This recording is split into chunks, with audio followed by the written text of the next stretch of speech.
Labdien, mani sauc Viktors Baraviks. YouTube'ā mācītājs Viktors. Esmu Rīgas Centra Kristus draugs mācītājs. Draugs mājaslapas adrese ir www.rckd.lv.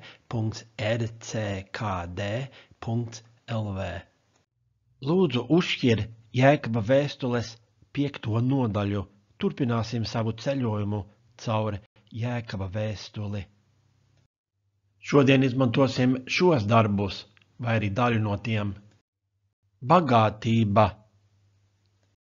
Džons D. Rokfelers 1916. gadā kļuva par pasaules pirmo miljardieri. Kādreiz Džona D. Rokfelera finansiālā vērtība bija 1% no Amerikas ekonomikas. Viņš ir teicis, visnabadzīgākais cilvēks, ko pazīstu, ir cilvēks, kuram nav nekā cita kā tikai nauda. Salamana pamācības grāmatas 22. nodaļas 1. pantā ir rakstīts: laba slava der vairāk nekā liela bagātība, un labvēlīga nostāja no ļaužu puses ir labāka par sudrabu un zeltu. Jēkaba vēstules 5. nodaļas 1. pantā ir rakstīts: nu tad, bagātnieki, raudiet un vaiminājiet par tām nelaimēm, kas jums nāk virsū. Jēkabs saka, ka tuvojas Dieva sods.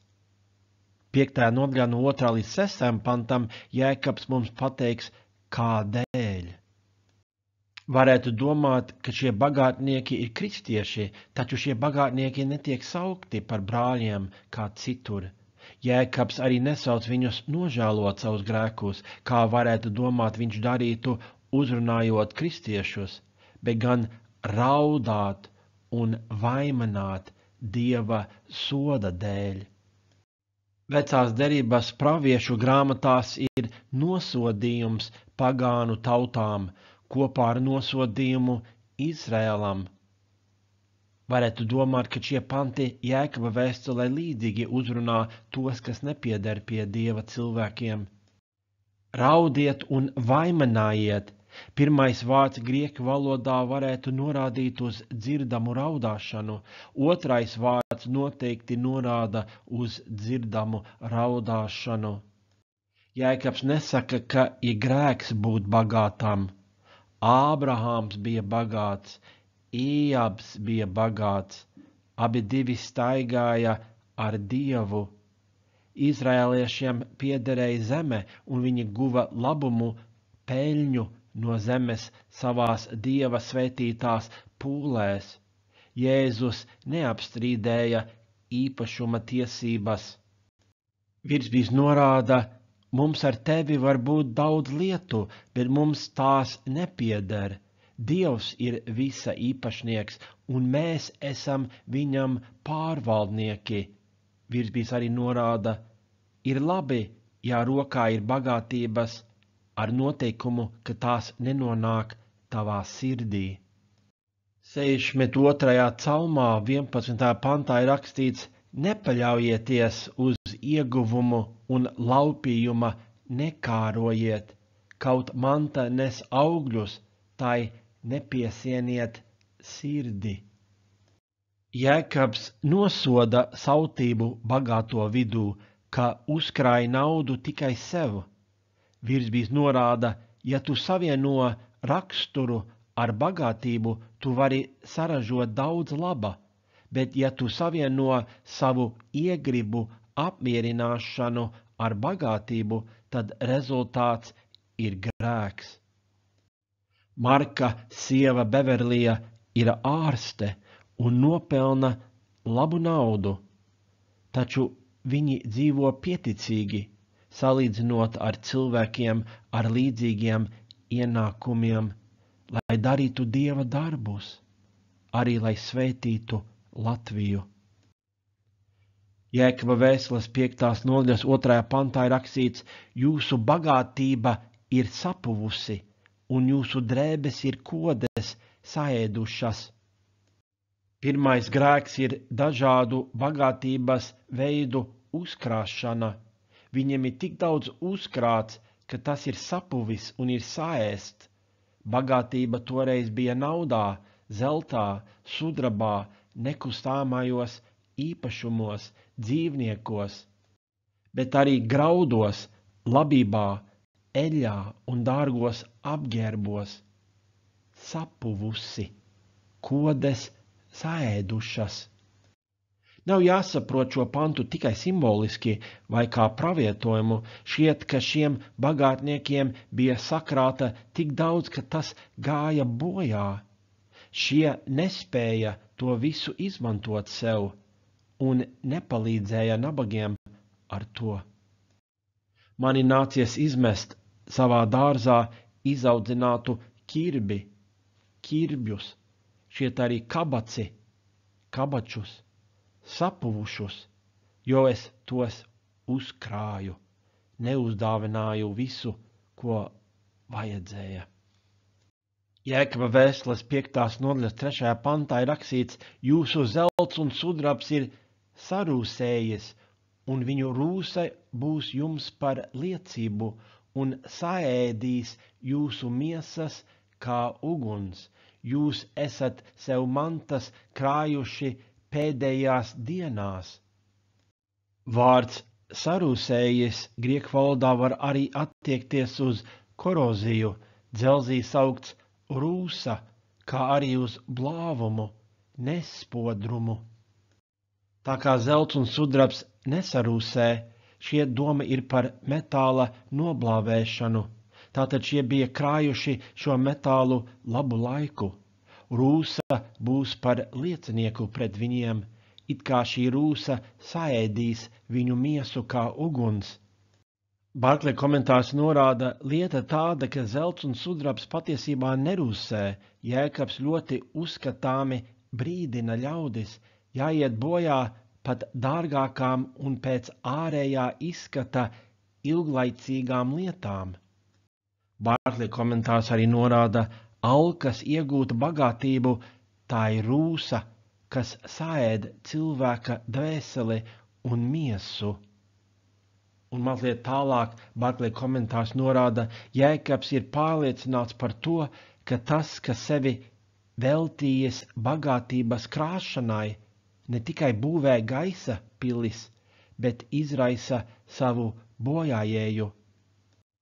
Jūs esat sev mantas krājuši pēdējās dienās, šķiet Jēkabs domā par pasaro dienu. Mantas nepalīdzēs tajā dienā. Viss laiks starp Jēzus pirmo un otro atnākšanu ir pēdējās dienas, pēdējais laikmets, kristiešu laikmets, baznīcas laikmets. Pirms kristiešu laikmeta bija Izrēla laikmets vai Mūzes bauslības laikmets. Pirms Izrēla laikmeta bija patriarchālais laikmets. Tagad ir baznīcas laikmets, pēdējās dienas. Jēkaba vēstules 5. nodaļas 4. pantā ir rakstīts: raugi, alga atrauta strādniekiem, kas ir nopļāvuši jūsu laukus, brēts, un pļāvēju saucieni ir sasnieguši tā kunga Cebajota ausis. Otrais grēks ir tas, ka ir atturējuši algu strādniekiem. Šī alga brēc pret šiem bagātniekiem. Ir teiciens angļu valodā money talks, nauda runā. Doma ir, tev ir nauda, tu vari panākt sev vēlamo. Virsbīs atsaucās uz komiķi, kas teica, ja nauda runā, tad viss, ko tā man saka, ir uz redzēšanos. Taču šo bagātnieku gadījumā atturētā alga viņus apsūdz, nevis palīdz, bet apsūdz. Ābela asinis brēca uz Dievu no zemes, atturētā alga brēc, cietēji strādnieki sauc. Šī alga brēc pret šiem bagātniekiem. Strādnieki sauc. Barkley komentārs norāda, Palestīnā dienas strādnieks pastāvīgi dzīvoja uz bada nāves robežas, par viņa darbu saņemtā maksa bija ļoti zema, tam nebija nekādu iespēju kaut ko iekrāt, un, ja viņam kaut vienu dienu ieturēja nopelnīto algu, tad viņam un tā ģimenei vispār nebija nekā, ko ēst. Kungs dzird viņu saucienus. 5. mūža grāmatas 24. nodaļā no 14. līdz 15. pantam ir rakstīts: neapspied algādzi, kas ir nabaks un trūcīgs, ne savu brāli, ne svešinieku, kas tavā zemē un tavos vārtos. Tajā pašā dienā dod viņam algu, kamēr saule nav norietējusi, jo viņš ir nabadzīgs un cer uz to no visas dvēseles, ka viņš nebrēc par tevi uz kungu, kas tev būs grēks. Bībelē uzrunā sociālā taisnīguma tēmu. 3. mūža grāmatas 19. nodaļā 13. pantā ir rakstīts: neapspied un neaplaupi savu tuvāko, lai algādža alga nepaliek pie tevis līdz rītam. Jeremijas grāmatas 22. nodaļas 13. pantā ir rakstīts: bēdas tam, kas ceļ savu namu ar netaisnību un savas istabas ar nepatiesību, tāpat arī tam, kas savam tuvākam liek strādāt bez atlīdzības un tam atrauj viņa algu. Tā kunga Cebejota ausis. Tā kunga Cebejots nozīmē armiju kungs. Cebejots var arī attiekties uz eņģeļiem un zvaigznēm kosmosā. Kungs ir visuvarens un viņš dzird savu apspiesto cilvēku saucienus. Kungs rīkosies, tātad samaksā savus parādus cilvēkiem. Jēkaba vēstules 5. nodaļas 5. pants: jūs esat virs zemes dzīvojuši kārumā un baudās, jūs esat savas sirdis barojuši kaujamai dienai. 3. apsūdzība ir tā, ka viņi ir dzīvojuši kārumā un baudās. Vārds kārumā grieķu valodā attiecās uz mīkstu greznību, kas mēdz demoralizēt. Vārds baudās grieķu valodā norāda uz ekstravagantu un izšķērdīgu paštīksmināšanos.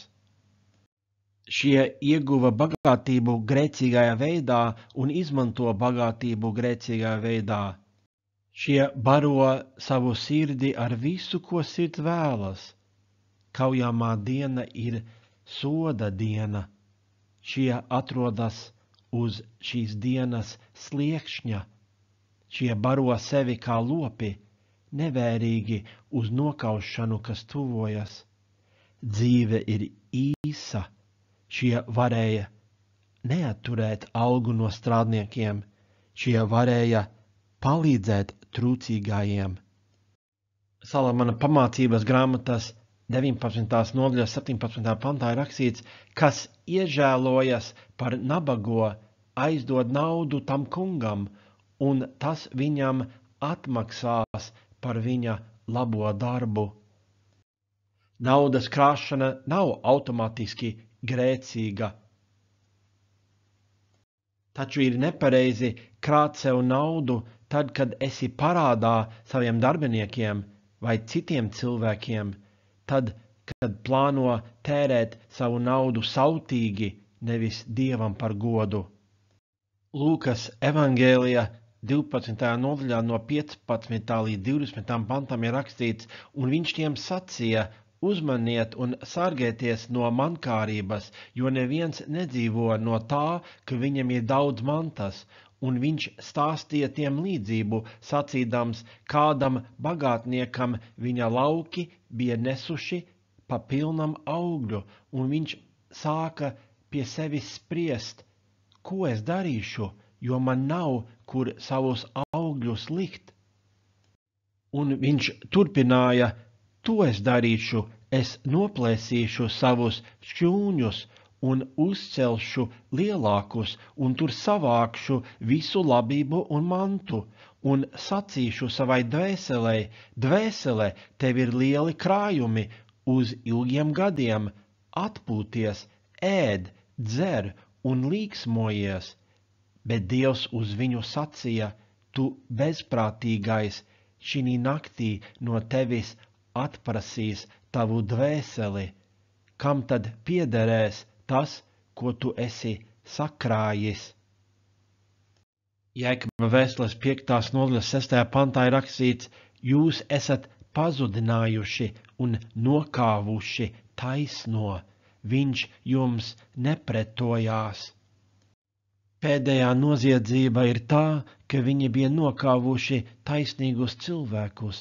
2. nodaļas 6. pantā ir redzams, ka bagātie vilka vēstules saņēmējus uz tiesām, ko šķiet viņi ietekmēja, kontrolēja. Šķiet šie bagātie sakropļoja taisnīgas tiesas. Kungs nodibināja tiesas Izrēlā. Kungs brīdināja tiesnešiem nebūt alkatīgiem, neuzlūkot bagāto, dižo un tuvāko vaigu, nebūt iecietīgiem pret nepatiesas liecības došanu. Kungs nosodīja kukuļošanu. Ir minēt, ka bagātie nogalina taisnos. Tā burtiski notika ar Kristu, Stefanu, apustuļa Jāņa brāli, tas ir apustuli Jēkabu, un vēlāk ar šīs vēstules autoru. Šķiet šie taisnie, ko Jēkabs uzrunā, nereti bija nabagi un nespēja pretoties bagātājiem. Viņš jums nepretojās. Cilvēks, kam bagātie uzbruka, ne tikai bija taisnīgs, bet nepretojās. Tātad izmantosim savu bagātību dievbijīgi. Nauda patiešām runā, ko tā teiks par mums pastarā dienā. Es aicinu jebkuru, kas nav vēl kļuvis par kristieti, to izdarīt Bībeles noteiktajā veidā, tā saņemot grēku piedošanu un svēto garu. Skaties lūdzu rakstu Patiesība par jūsu pestīšanu draudzes mājaslapā vai video Evaņģēlijs Labā vēsts YouTube kanālā Mācītājs Viktors. Lai Dievs tevi pasargā, lai Dievs tevi bagātīgi svētī.